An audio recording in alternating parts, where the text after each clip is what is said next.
Death Star, man. Nobody calls Han Solo a bitch. Bring him on. I prefer a straight fight to all this sneaking around. I don't know where you get your delusions, laser brain. Oh, come on, bro. It's the wars. Well, it's a new week with new things planned, but we are sensing a disturbance in the force. This is The Wars and More. I'm Joe, and of course with me is my good buddy Doug. Hey, Doug, how you doing this week? Doing pretty good. Joe, how you doing? My brain is fried. Yeah? You have done something to me, my friend. Uh-oh. And we will get into that. You have sent me down this weird rabbit hole of, oh my God. But we'll get there. Okay. This idea you got, we're going to do other stuff. Oh, yeah. Oh, good. Oh, good. man. And it has to do with Edgar Allan. Oh, my God. Yes. We'll get there, though. We'll get there. But first up, I mentioned a disturbance in the force, and literally, it's a disturbance in the force. How the Star Wars Holiday Special happened. Ah, yes. So this is a project that was taken on. I don't know all the names here, but it's Kyle Newman and Paul Scheer. Right. Yeah. Can't see. Is there anyone else involved here? I'm sure there's other guys. Knowing Kyle, there's plenty of people involved. There's plenty of people. Yeah. Like he does his D&D thing. There's 15 people. Like Right. Kyle pulls in people to do these things. Yeah, absolutely. There will be tons of contributors. It's going to be. We're probably going to love the holiday special after this. Right. Leave it to Kyle to take one of the most hated pieces of Star Wars and, well, let's highlight this. Let's bring it out of the shadows and out into the open and let's take a look at it. That's awesome. Well, let's just so his post or whatever that he put out, he said, "A Disturbance in the Force. Our feature documentary is about the making of the infamous and misunderstood Star Wars Holiday Special." Are you misunderstood, Doug? Oh, misunderstood. Yeah. Interesting. It's coming to select theaters in November before we launch on video on demand. I'll be doing a Q&A with the great Paul Scheer and maybe more guests. There's more guests, okay? Right. November 30th in Los Angeles. Tickets are going fast. The film is currently sitting at 100% on Rotten Tomatoes with 27 reviews. Nice. It's a fun one. So we are going to, Kyle Newman is going to break down all those things that were lifted from the holiday special and used in future Star Wars and all these. Well, okay. He's going to point out how much the holiday special actually influenced canon. Oh, sure. I'm sure there's going to be plenty of that. First thing that popped into my mind though when you said misunderstood is this was, we all remember the big giant bet that George Lucas took on Star Wars initially, right? Right. And so that came out in 1977, right? Had the big long run and all that. Well, 1978, I believe it was 1978. Yes. They did the holiday special to keep Star Wars fresh in the minds of the fans, right? Like, and also think about George and the way he operates. I've got this great idea for a new character, right? Right. Boba Fett. Let's introduce this guy. Yep. And but let's do it the weirdest way we can come up with. Of course, yes. But it's George was innovative, from the get-go, and it has remained that way all the way through. And it's, I don't know, misunderstood is a good way of putting it, I guess. Misunderstood is a good way to say, like, All right, look at cinema now. Right. We don't know how good we had it. Exactly. The holiday special came out right now. Be like, wow, that's a breath of fresh air. Uh-huh. So true. I can't even say it with a straight face. Yeah, I know, but it's kind of true at the same time. Like, because think of who's there, what they're doing. It's new. It's new. That's the thing. Right. Right. The holiday special wasn't a rehash of something old. Exactly. It wasn't a remake. It wasn't a... To quote something we'll be talking about in a minute, they weren't just trying to make billions of dollars off of just the same movie over and over. Right. Oh, yeah, that's going to be great. Oh, man, we are going to... Like, I cannot wait till later because, yeah, we are definitely probably going to piss some people off. Yes.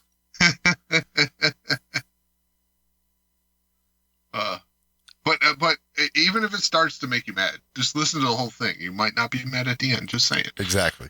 But yeah, you're right. I mean, that's what it feels like now. I mean, hell, I just turned on Hulu or Netflix. I can't remember which one now. There's so many damn streaming services. And dude, I didn't realize they remade Goosebumps. Oh, really? Yeah. They remade Goosebumps. Wow. I was like, holy crap. Like, how do you remake a 100-page book with the biggest print you've ever seen? Like, which, don't get me wrong. I loved Goosebumps as a kid. This was my jam as a kid. Right. It's my era. We had scary books as children, and they were fantastic. Excellent. They did a TV show that was absolutely campy and terrible, but we loved it all the same. Right. But they remade it. And I'll tell you what, I feel like, and I haven't watched it yet, and this is something I will watch, and who knows, maybe I'll write something up on the website about it. Okay. But I feel like if you take this and you do it too well, you're going to ruin it. Ah, I see where you're coming from. Because Goosebumps is campy. You know, what R.L. Stine did is he made kids horror, but he did it in a way that is like campy, it's comedic. Right. But yet just a tad bit scary. So when the shows came out, they were that same way. They were campy. Good, They were yeah. weird, just a tad bit funny. And they were horrible. Like, if you watch them through an adult lens, they're terrible. Right. But as a kid, they're great. So, if they do this again with high production value, I bet it ruins it. I just bet it does. Wow. It's going to take some of that magic away. That being a kid magic, right? Like, Yeah. so, yeah. Interesting. But one rabbit hole at a time for me. So, Yeah. like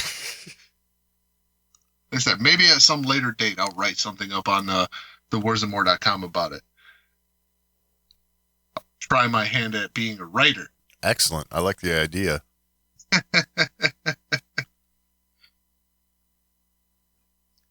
And, yeah, I'm sure it'll be horrible. A little bit campy. Kind of comedic. Maybe even a little scary. You're just like Goosebumps. Right.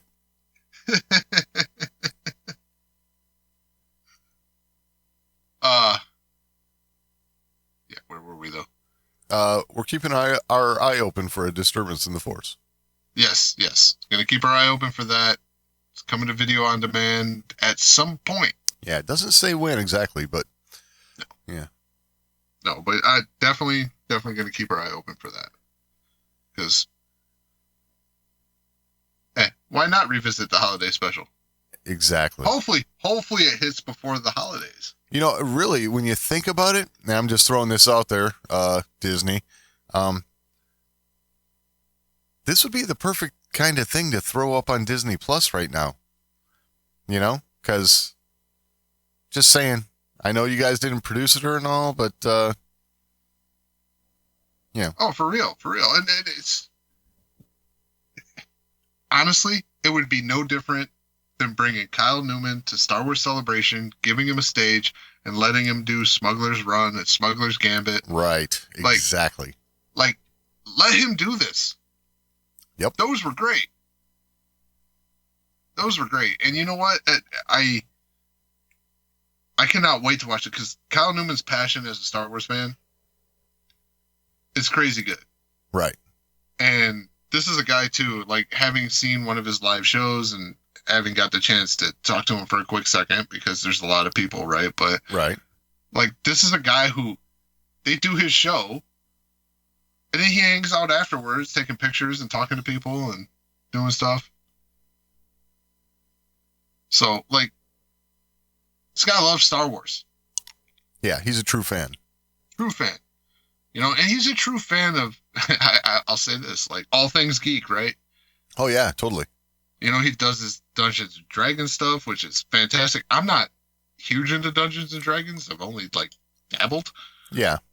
But, I respect everything it. he's done is so interesting. Yeah, totally. So interesting. So, the guy's got knowledge. And the guy's passionate. So I'm looking forward to this. And this is something that no one else has taken on. Right. No one in their... It's this is going to sound bad to say, but no one in their right mind is going, yeah, I want to tackle the holiday special. Exactly. Kyle Exactly. Newman's like, I'll do it. Yep. Never tell me the odds. Yeah. Yes, exactly. It makes sense being a Han Solo fan that he is. Right. Never tell him the odds. So... And hey, 27 people on Rotten Tomatoes and still 100%. That's pretty fantastic. Exactly. Like, if you can get to 4 on Rotten Tomatoes with 100%, you're doing all right. Yeah, heck yeah. Rotten Tomatoes is where you go to shit on stuff. Right. You don't go there to be, like, positive. Oh, too funny. It's like, yeah, everyone's been so nice on Twitter. I mean, X. Right.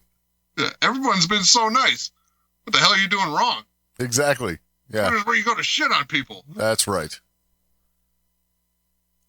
So,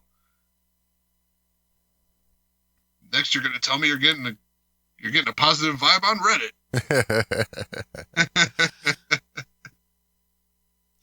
Yeah. Progression. That's not allowed. That's not allowed. There's a rule on Reddit, I think. Right. I think that's in the EULA. Yeah. If you're the 5th person, you got to be an asshole. That's on the EULA. Yeah, exactly.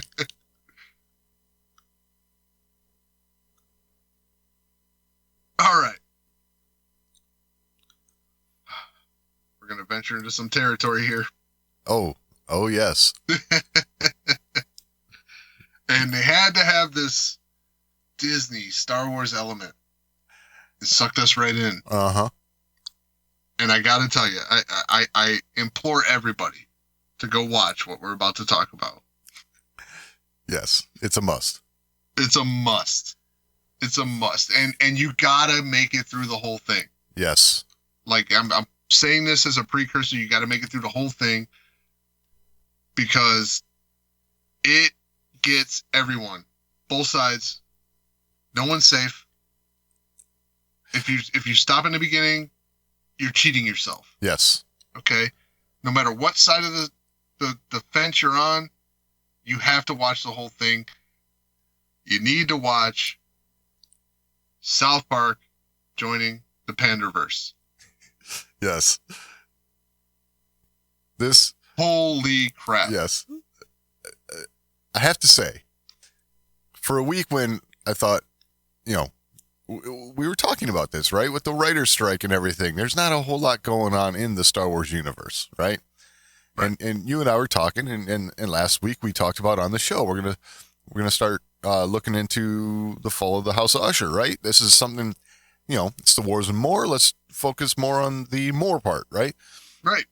Well, there's nothing going on in Star Wars, and then, oh, holy hell. Okay, here we are.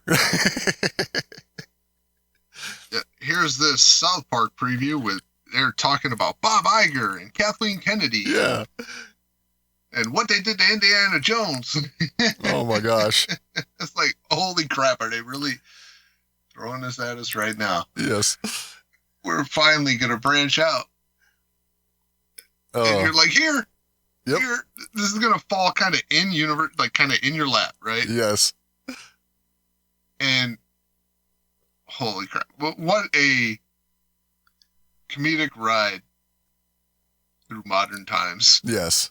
It was amazing. I don't know, man. We didn't talk about watching this ahead of time, right? Because we weren't aware of it. So, this is actually very, very spontaneous. Yes, it is. I just watched it today before we're recording. Yes, me as well. But so I guess I don't want to spoil it for those who haven't seen it, but we're going to have to let's just say moderate spoilers there ahead. We go. Okay. Moderate spoilers ahead. Yes. We're not going to go too crazy. I hope that Bob Iger, Kathleen Kennedy, Disney, Lucasfilm have a good sense of humor about themselves, because this show. Because I'll say this, like, and while you put that out there, because we, the fans that have been critical of them, we have a good sense of humor about what they said about us. Exactly. Because we're attacked in this too. Yeah. And you know what? They're kind of right. Absolutely. So as long as they have that same mindset and an open mind to it, we're all on the same page. And we might actually, dude, I watched this and I was like, man, these guys could bring the world together. Absolutely. These guys could absolutely bring the world together, because they literally hit all sides. Everybody. Yep. Every single person in this world. In this episode, every single person in this world was hit with both barrels. Yes. I don't know how they did it. I don't know either. It was genius though. It was genius. They hit every single one of us. Right. And you know what? Good on them. Agreed. Because that's always the thing in comedy, right? The message in comedy all the time is, oh no, we go after everybody. Right. But do they really? Right. Sometimes it's not true, right? It's not true. But in this instance, they managed to hit absolutely everybody. Everyone, yes, exactly. And some more subtly than others. Yep. I will say this. I think Bob Iger got off light. So do I. So do I. They were scared of Bob Iger. Yeah. Yeah. As far as the Disney execs go, yeah, Kathy Kennedy got the brunt of it, but she got the brunt. It was, I'm sorry, Cartman going around. Kathleen Kennedy's gonna get you. She's gonna get you. Come on. She's hiding under my bed. Yeah, make sure she's not hiding under my bed. Oh my gosh. Checks the bed. She's not under there. Can you check the closet? Yeah. Oh, if that's any kind of a clue, it's just gold. It's gold. Yeah. It's really gold. And they've always been after everyone. And they've even had actors quit this show.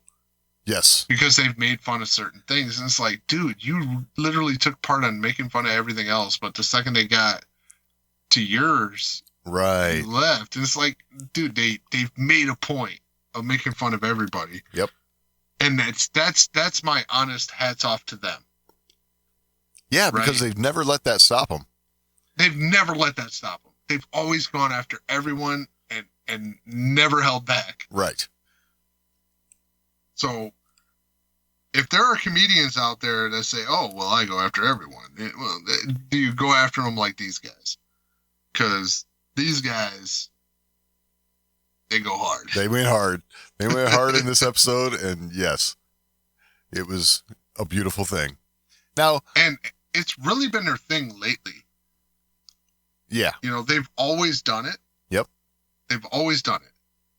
But really over the past few years, and really since just before COVID. Right. I can't say COVID did it. It was just before COVID. Right. They started swinging really, really hard. Yeah. And honestly, some of the best content. Yeah, absolutely. I mean, Most outlandish for sure. it's outlandish, but there's always that little sliver of truth that kind of like hits home and Right. it's like, ouch. You know, Yep. that's the best stuff. Like I said, these guys are doing comedy in a way that could literally bring us all together. Right. If everybody sits down, watches the whole thing, interprets and understands it, Yes. they are pretty much sitting down and going, hey, how can we call every single person on this planet an asshole? Well, they did a good job at that. They did. They did. Even the secondary plot line, right? It's Yeah, we're not paying our student loans. We want our money back. They're shooting a catapult out of college. right? But that stems from, you know, I hate to say it, you know, this is really off topic, you know, but you and I have talked about it, Joe. It's like there seems to be a lack of people with like practical skills these days, right? Right. And they highlight that, right? Nobody can do shit anymore, is the way they put it. That is the way they put it. and We gotta be it's careful. We're gonna need an explicit tag. yeah, but it's like Hey, I haven't dropped that one word yet. So we're yeah, good. true. I will say this episode of South Park drops a lot of that word. Yeah. But the handyman becoming billionaires because nobody can do anything. It's like that is genius. It is But they have the handy. We're gonna spoil this whole thing. But they got the handymans becoming billionaires and buying social media platforms, yes, and then having space programs, yeah. They're and then wanting to MMA fight each other. yes. I'm like, holy crap! How are you literally getting every person in the world Oh, in 45 minutes? yes. This is totally art imitating life, and you can't help but laugh your ass off at it. I mean, they got literally everyone. Yeah. So brilliant. Go watch it. Open mind. You will not regret Yeah, totally. that. As long as you go in with an open mind. If you go in wanting to be upset about something, you're going to be upset. Yeah, So- you will be. You'll totally be upset about something, but But go in knowing that you're going to laugh at other people taking a shot on the chin, right? right? And you're going to take one too. Yep. It's coming after you too. And it just be ready for it. It's like going to a comedy club and being the guy that the comedian picks out. Yeah, absolutely. So you're laughing for 30 minutes, but for 10 minutes, you're the focus. So check it out. Definitely.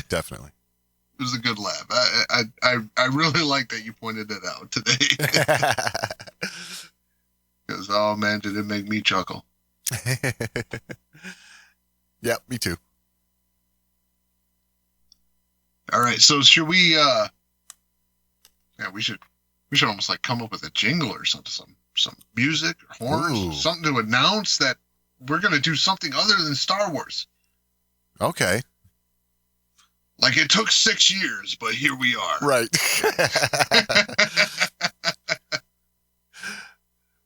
Okay. Now I got a project, apparently. Okay. Well, you sent me down a rabbit hole, so you know what? Fair is fair. Right. Totally. All right, so now we're going to discuss The Fall of the House of Usher. First episode. Right? First episode named what?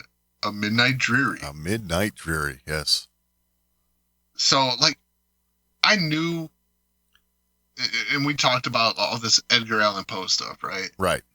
All the titles. Yep. Everything is just dripping Edgar Allan Poe. Right. And then I watch it. All right. So I watched this first episode. Yep. And I thought myself familiar with Edgar Allan Poe's work. Right. I knew the highlights of Edgar Allan Poe, right? You know, The Raven, The Pit and the Pendulum, you know. Right. You know, I'll say that. Like, the stuff I knew, felt pretty confident with, right? Right. Was The Raven, Telltale Heart. Yep. You know, all these really, really famous Edgar Allan Poe poems. Right. I knew a lot of his other works just because I had read a lot of the stuff throughout school and stuff like that. Yeah. And I have a naturally curious way about me. I'll go further than what is asked of me. Right. It's a stupid habit. So even in school and stuff, I would go further. Like, you say read The Raven, I'll read 6 Edgar Allan Poe poems because that's just what I do. Right. I end up down a rabbit hole, especially if something catches my interest. And I would say, even now, like I started to revisit the poems and stuff. This is a guy who catches my interest. Yeah, sure. He writes in a certain way. Yep. This is 1800s horror writing, right? Like, Exactly. That's exactly right. you know, so like it just automatically I'm like right back down on it. Like, so I thought I was familiar with his work, and I'm watching this and I'm like, I have no idea what's going on. Right. I thought I knew what was going on, but I'm clueless. So just in watching in general, or in relation to Edgar Allan Poe's work? Well, I had this idea of what I knew of Edgar Allan Poe's work, and then I watched his show. Right. And I'm like, what the hell does this have to do with Edgar Allan Poe's work? Right. Okay. Yeah, exactly. Right? I guarantee you, Edgar Allan Poe didn't write anything about a pharmaceutical company. Right? So, right. like, which, and you know, some of it, to be fair, there are some little notes that, until I revisited Edgar Allan Poe's work a little bit, I didn't notice. And I should have noticed because they were so glaringly obvious. okay. For instance, right in the beginning, his granddaughter, Yes. Lenore. Yeah. That name I did recognize right away. Yes. Yeah, but like I was so lost because of the crazy blue-faced whatever up in the balcony. Right. I'm like, what the hell's going on? You know? Yeah. Yeah, totally. So, and admittedly, Fall of the House of Usher was not one of the ones I was familiar with. Agreed. Me too. So, but I saw the title, Midnight Dreary. I thought it was going to be, which I guess I should have looked ahead and saw that The Raven is also the name of an episode. Yep. But I saw Midnight Dreary, immediately took that from The Raven, Right. and thought it was going to be something like that. It was not like that. Not at all.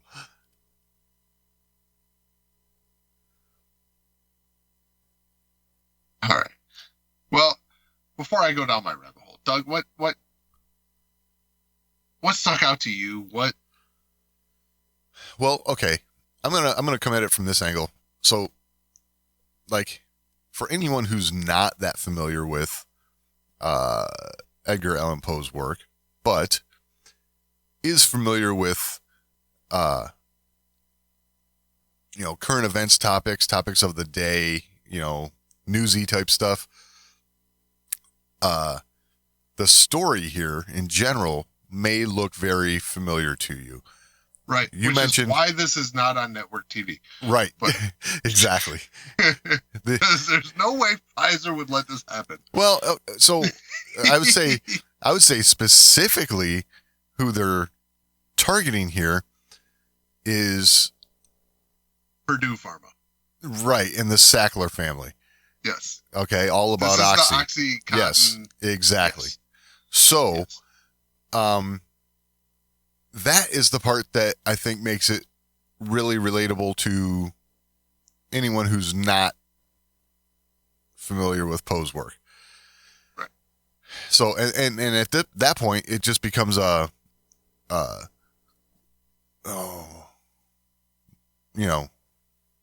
and Order episode. quirky murder mystery, series. And just from watching this first episode, I think, it's setting out to do a pretty good job at that. So, I do like the format of, sitting down one-on-one with, the head of the family here. And Well, this beginning of this episode is a very, very similar story to The Fall of the House of Usher, written by Edgar Allan Poe. right. Okay, where Roderick Usher is sitting down in the poem is an unnamed narrator, right? Right. He's sitting down talking about his family story and his sister and stuff like that, which this really got me. Because I go reading this and I'm like, wait, this doesn't line up. It's his mom that dies in the show. Right. It's his sister in the poem. So Madeline is the one in the poem that they put in a tomb. Okay. It's his mother in this.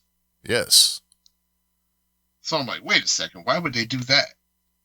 Well, obviously they got this other story going on that's bringing it up to modern times.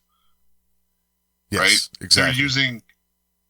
They're using an Edgar Allan Poe-esque method of storytelling to tell a new story. Right. And also using naming conventions and titling and things like that. All Edgar Allan Poe. Yep. And it's all told in a way that he would definitely write. Because at first glance, in the first episode, it's like, wow, this was confusing. And then you sit back and analyze it. It's like, okay, yeah, now it makes sense. Edgar Allan Poe wrote much in the same way. Yeah. You have to sit back and think about it before it makes sense. Exactly. It's a lot of, use a term, word salad, right? Well, you could say word salad, but word salad isn't even right, because word salad would be just like using a bunch of words and then you get like a little bit out of it. It's more of, there's a lot of words. They mean a lot of things. It's hard to assemble. So it takes a second to assemble it. You actually have to think about what the author is actually saying. Right. You almost gotta, his writing requires you to put yourself in a mindset. Right. You have to put yourself in that situation. He says, I'm sitting in my chamber. Like in The Raven. Uh-huh. It's talking about sitting alone in his chamber. Like, you have to put yourself there in order for this to start making sense. Right. You have to feel secluded in a dark room. If you don't, it sounds like he's just saying a lot of things because there's a lot of things happening. But if you're in a noisy environment, things like that, this wouldn't bother you at all. Right. Everything that happens in The Raven, if you're just in your house in the daily life and you got stuff going on around you, it's not going to bother you. But if you're sitting by yourself in the middle of the night with nothing but a crackling fire, this is going to bother you. Right, exactly. You know, and I know I may be jumping ahead, but think of the Telltale Heart, right? Uh-huh. You know, you got this, like, I'm getting away with murder here. There's a body under the floorboards. I'm talking to the cops. Right. But that starts weighing on you, that you did this. And you start hearing a heartbeat that isn't there. Right. You know, like, this is a crazy-ass story. Exactly. And they are actually writing this show in the very same manner. Yep. Like, if you put yourself in this, it's like, holy crap, that's weird. Like, and that would be uncomfortable, and that would not be fun.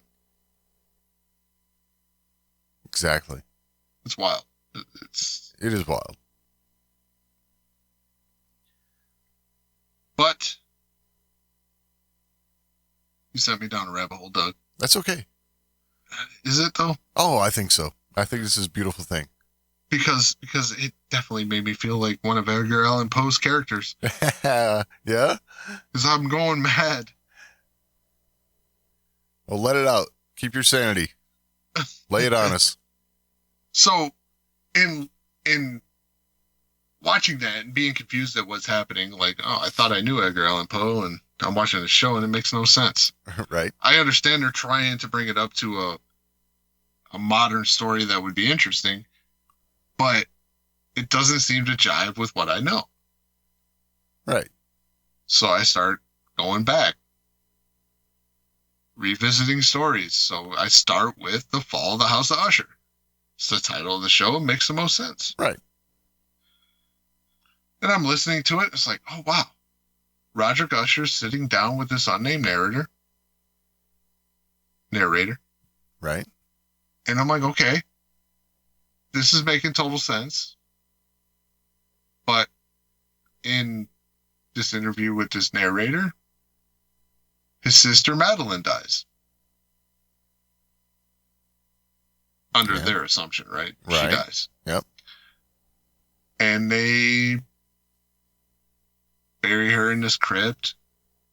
But, you know, he notices that, you know, her face is flushed, things like that. Like, there's signs of her being alive. Okay. But he doesn't say anything. They still bury her. Right.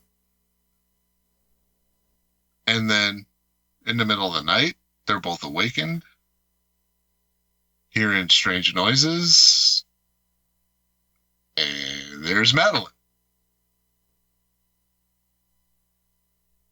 Okay. In the story, it seems pretty obvious that she kills Roderick, and the narrator escapes to watch the house totally poltergeist disappear into whatever. Aha. It's like, okay, that didn't jive with what I just watched. Right. This was their mother. Who the hell's Eliza? So I just do a quick search. Uh-huh. Edgar Allan Poe, Eliza. Apparently this is going to be an Easter egg rich show. Oh, excellent. Because Edgar Allan Poe's mother, Elizabeth, known by Eliza Poe. Wow. Interesting. Yeah. His wife, Virginia Eliza Clem Poe. Oh, wow. What the hell? Yeah. Okay, so they are obviously wanting to fill this with Easter eggs. This is immediately where my mind goes. Absolutely. Well, next I got to go to, well, Eliza killed killed Roderick in the book, or in the poem. Or Okay. not Eliza, but Madeline kills Roderick in the book. Okay. Poem, Right. right? Follow me? Yeah. Well, Eliza starts to choke Roderick, but pulls back, Right. and then ends up killing Mr. Longfellow. Yeah. Well, now I'm like, who the hell is Mr. Longfellow? So I do a Google search. And apparently, Edgar Allan Poe had this very one-sided beef with a Henry Wadsworth Longfellow. Really? I was like, get the hell out of here. Okay, these people are pulling. They're digging deep. Yes.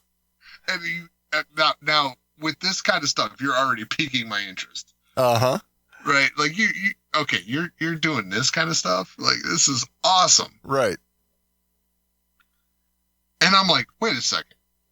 Henry Wadsworth Longfellow? Where do I know that name? Right. That sounds familiar. Sounds very familiar. So I look up some of his poems. Let's see if this one rings a bell. Listen, my children, and you shall hear of the Midnight Ride of Paul Revere. Oh my God.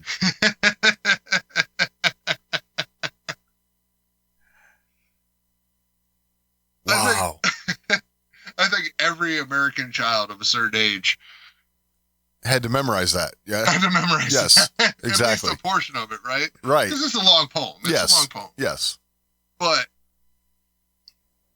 Paul Revere's Ride is one of those poems that just made it into elementary school for a lot of kids. I mean, This was our civics lesson, right? Well, right. This poem, I mean, it passes for history in some cases. Social studies. You know what I mean?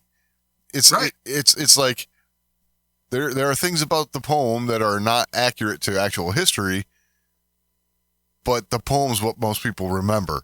You know, so it's like, wow, okay, that's. Well, and I mean, there's notes out there from Mr. Longfellow there about the poem. Like, this is a story that most alive won't remember. Right. You know, and this is written in what, 1830 or something like that. Okay. Maybe 1850. Yeah, I'm not sure exactly. Let me search I have the poem text. I didn't.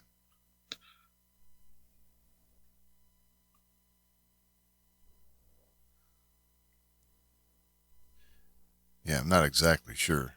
A lot of that stuff happens quite a ways after the fact.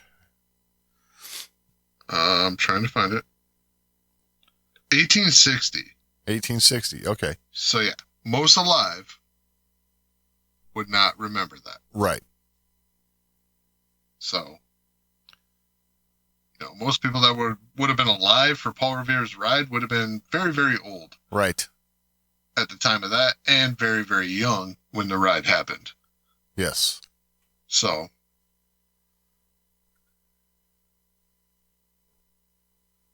I thought that was very interesting that the villain in the thing is a villain of Edgar Allan Poe's mind. Because exactly, he obviously had a problem with Longfellow, and there's a story that goes along. And this is all stuff that I'm going to research further. This will all be included in our wrap up when we get through the 8 episodes. Right? Okay, I like this. Well, I mean, I just don't want to speak out of turn, right? Sure. I don't want to be wrong. Gotcha. But these are just 2. In a very short period of time. I mean, honestly, if I would have started this from the moment we wrapped last week's episode, right, I'd probably have a ton more. Yeah, I got a feeling. I do have more. Okay. I got a feeling you're right, though, because this seems like it's ripe with, this sort of stuff. When you research it, you're going to find all kinds of stuff that you were not expecting. Already we're seeing, These are the bombshells, right? Like, yeah. These 2 right here are the bombshells. I have a couple more. Okay. But these are less bombshells and more just redirection of characters that he wrote about. Okay. And reuses the character names. Like, we already mentioned Lenore, right? Yeah. But while he's sitting in the church, looks back, sees the crazy, I don't know, is that a jester or whatever? I don't know what's going on. Right. And I'm sure there's more to that because I didn't research that character name. I'm sure there's something coming from that. It was the bartender, right? They had a name for her. Oh, yeah. Yeah, totally. I'm sure there's more to that. I just didn't get into it. Right. I ran out of time. Can only record so much from rabbit holes. But his lawyer, Arthur Pym. Yeah. Played by Mark Hamill. Right. The whole reason why this happened. Right. This is why. Exactly why. Yeah. This is why this is our first venture into this category. Yes. Because Mark Hamill. Why not? Follow Mark Hamill, which he was great. But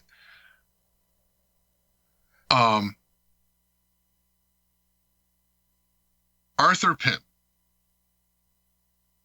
Character name lifted from Edgar Allan Poe's writing.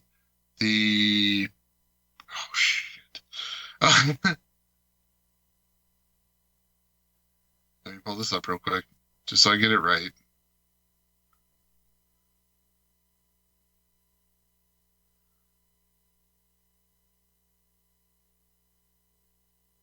Do.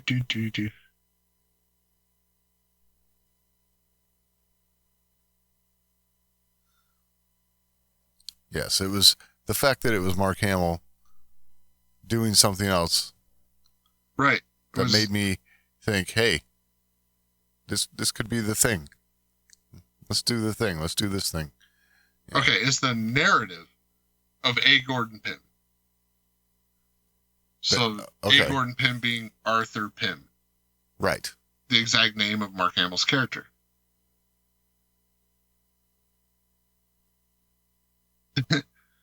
Arthur Pym is not a lawyer in Edgar Allan Poe's story. Okay. Okay. Arthur Pym ends up on a boat. You know, him and his buddy are drunk. They decide to go out on a boat into a gale. Horrible idea. Yeah, not a good idea. Horrible idea. They end up getting run over by a ship. Like it's. Oh wow. Yeah, it's real bad. It's real bad. Right. But in this moment where Roderick is seeing the blue-faced whatever up in the balcony. Yep. Talking to his granddaughter, Lenore. Right. She calls him what? Grampus? Grampus, yeah. Oh. That's the name of the boat that Arthur Pym's on. Oh, no. When they get run over. Wow. This is an Easter egg laden show. Yes. Exactly. And this is, I'm gonna tell you right now, this is not gonna stop. They decided to name every single episode after an Edgar Allan Poe poem. Yes, exactly. This isn't stopping. I believe. And there is a mix of Edgar Allan Poe stories, Edgar Allan Poe real life. Right. That's the beauty part of it. Like, it's almost more interesting than the show. And I actually enjoyed the show. Like, yeah. It's weird to say. I enjoyed the show. It was weird. Right. But I enjoyed it. It was a good watch. Yeah, totally. But I end up down this rabbit hole that's even more interesting than that. That's phenomenal. Oh my gosh. It is this weird mix of, man, all these Poe references, real life and from his fiction, and then taking cues from, like I said, news of the day, kind of, stories that are fresh in everyone's mind that they'll feel familiar with the storyline. Wow. I have to say, pretty ingenious so far. Ingenious? This was I don't know if this was just, call it fate, whatever you will. Like, this is what you pick for the first time that we're gonna go. Right. We're gonna go crazy off Star Wars. Yeah. I mean, call it fate, right? Because Mark Hamill's there, and this is what draws us to it. Exactly. And we're Star Wars fans. We love the rabbit hole. Yes, we do. We love going down that. Wow, this is this, and connect to this, and Easter eggs here, and Easter eggs there. Like, Right. holy crap, this is fantastic. I will be much more prepared next week. So what you're saying though is, for future projects, we cannot guarantee this this depth of research. This depth of research, and I'll say this: I can also not guarantee that next week will be about Star Wars at all. True. Okay. Okay. I'm in. Because, holy crap.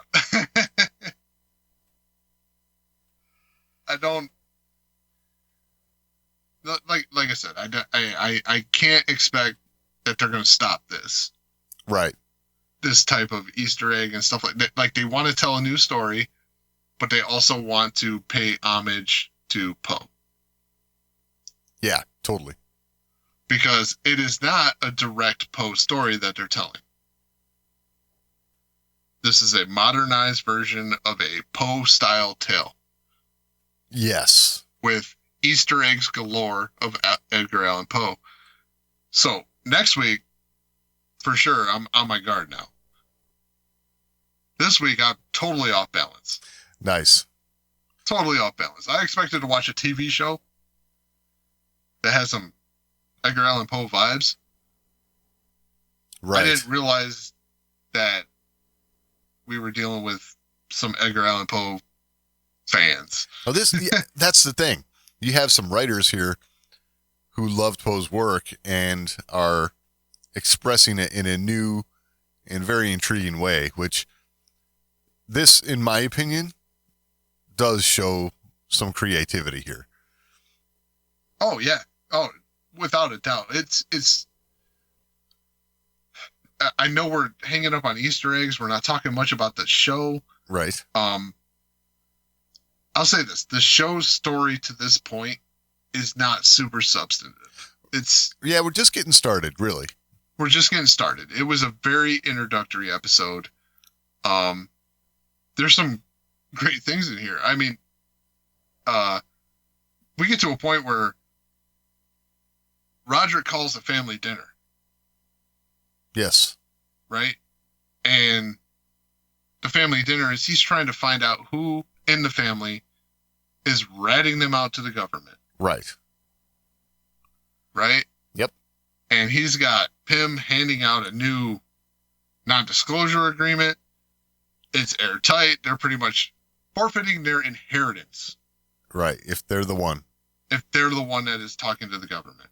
And then he decides to put, what, $1 million bounty? No. $50 million bounty. $50 million bounty. On finding out who it is. Finding out who it is. So he just turned his entire family against each other. Exactly. Like, the story's great. But it's in its infancy. Yes. It is enough to grab you. It's not enough to talk in depth about. Right. But they got a ton of Easter eggs. Yeah. Lots of Easter eggs. There's a lot of visual Easter eggs too. You know, like he's looking up at the decoration in the bar and it's like a stuffed raven, you know, that kind of stuff, you know. There's the live raven at the end when he's laying on his back. Yes. You know, like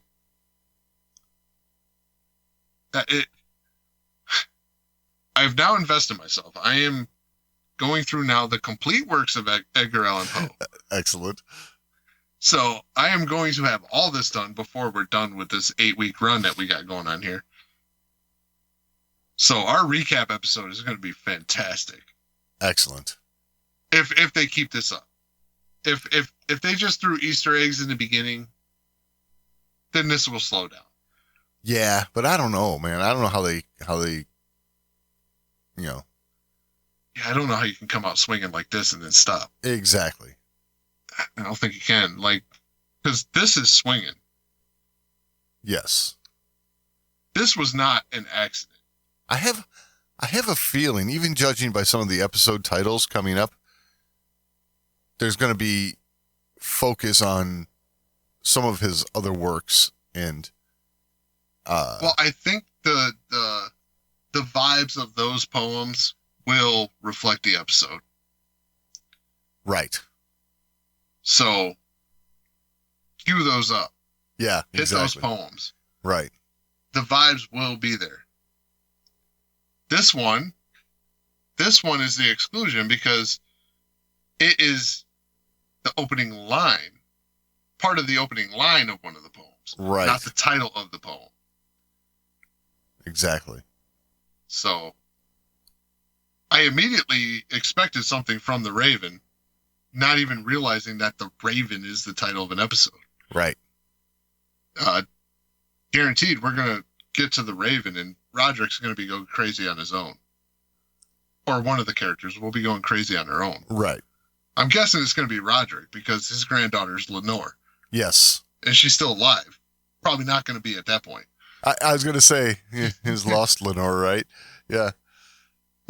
So this is fantastic. It is. Yeah. What a fresh idea, but still using old stuff. Right. And because using old stuff is what we do now. But, yeah. But this is a fresh take on it. It is a fresh, yeah. It's not just a reboot or a a remake, same story, different cast, it's not anything like that. This is a unique story pulling from the works of Poe. So that's awesome. I do say some people are doing The Little Mermaid, some people are doing 19th century poems. Exactly. Yeah. I do like what is the guy?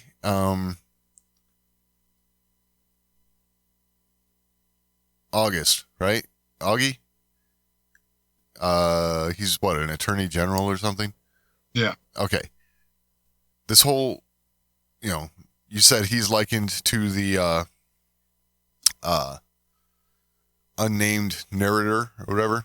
Mm-hmm. I mean, that's one of the. There's more to that, but I'm not going to go into that yet because I haven't honed in on it. Right. But there's another character that he might be referencing. Okay.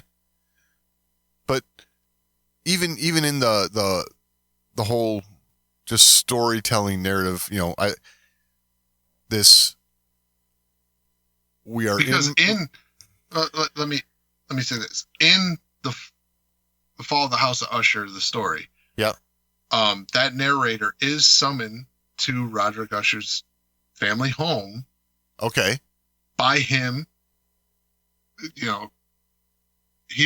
Roderick reaches out to him and invites him there. So this is that is a direct pull. Okay. That whole conversation going on, that's kind of a direct pull. His mom's walking behind him thing, and then you see a shadow in the background. Yeah. That's like that. new. Okay. That was creepy as shit, by the way. It was. Yeah, you didn't know what that was until it started moving. It's like, oh, dang. Okay. It's like, whoa. But so even though it's pulled from some of Poe's work, I like this style of storytelling where, okay, we're at this certain point. You have the two characters sit down. They're going to drink some, $100,000 per pour whiskey or something. Mm-hmm. And, let's go back now and start telling the story we're going to end up hearing throughout the I'm with you. series. This is, and I liken this to Interview with the Vampire, right? Right. Yes. This is a great style of storytelling. I do like that. Yes. Perfect example right there. Yes. You know, I love this. This is a great style of storytelling. You have two characters talking. You get the flashback to what happened. You come back. They're talking. You get more and more and more and more. And as you go along, the flashbacks to the two characters talking happens less and less. But you still get the idea that this is one guy telling the story to someone else. Right. I love this style of storytelling. It's really, really good. Yep. So it brings you into you're hearing a story, but you're watching it at the same time. It's so great. Yeah. So this is what Interview with the Vampire, like I said, that's why that book and movie are famous. Right. This is what they did well. Yep.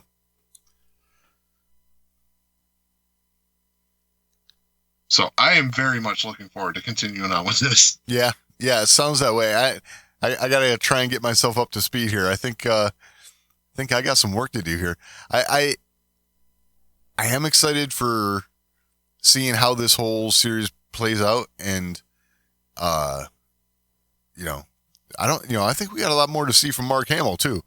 Yeah. He's only been kind of like lurking, but I think we're going to see more from him, and it's going to be fun.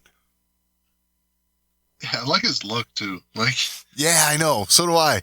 He's I don't even know how to describe it, but he's the fixer, right? That's how he's described. Oh, he's just got that, man, does this guy look like a lawyer who's just going to make it right or what? Right. Yeah. And then to hear him referred to as the Pim Reaper. Yeah. I'm like, oh man. So this is an exciting, I hope they don't screw it up because oh yeah. Because man, they laid the groundwork so well in this first episode. I had to fight every bit of my being not to move on to the second episode. Right. Because I'm like, what the hell's going on? I feel like if I watch the next episode, I'll get a good grasp on that. But I refrained. And I'm glad I did, because I ended up down another rabbit hole that I probably wouldn't have if I watched the second episode. So, right. Very excited for next week. Get a little more, dive deeper. I'm starting earlier this time. Yeah. I think I'll have to do the same. So, well, if you have anything to add, you can always email us, show@thewordsofmore.com. That's the best way to get a hold of us. But we're also on social media, at The Words of More on X, facebook.com/thewordsofmore. Find all that and all the ways to find the show over at thewordsofmore.com. Any final thoughts this week, Doug? No, I think you've about covered it. All right. We'll talk next week.